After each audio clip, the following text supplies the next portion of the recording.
Hello everyone, আসসালামু আলাইকুম। সবাই কেমন আছেন? আশা করছি ভালো আছেন।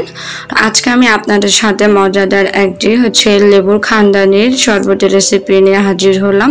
প্রচণ্ড গরমে এই লেবুর শরবতটি খেলে কিন্তু আমাদের অনেক ভালো লাগবে। তো এটির সাথে আমি এমন একটি জিনিস ব্যবহার করেছি যা আমাদের শরীরের জন্য অনেক বেশি উপকারী।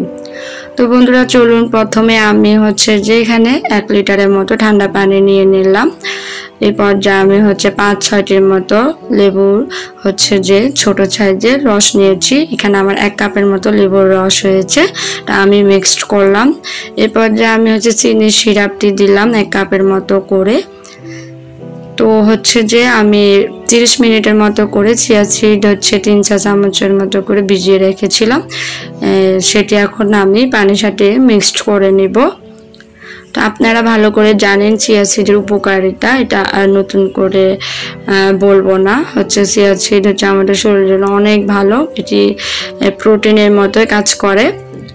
তো এরপর যা আমি এখন গোলমরিচের গুঁড়ো দিয়ে দিব 1 চা চামচের মতো করে। এরপর আমি 1 চা চামচের মতো করে বিট লবণ দিয়ে দিলাম। স্বাদটা আরো বেড়ে যাবে বিট লবণের কারণে। এরপর আমি সাধারণ লবণ 1 চা চামচের মতো করে দিয়ে দিলাম। তো বন্ধুরা, তৈরি হয়ে গেল লেবুর খানদানের এই শরবতটি। তো ঠান্ডা ঠান্ডা সবার মাঝে আপনারা যদি এই লেবুর শরবতটি পরিবেশন করেন তাহলে কিন্তু সবার খুবই ভালো লাগবে।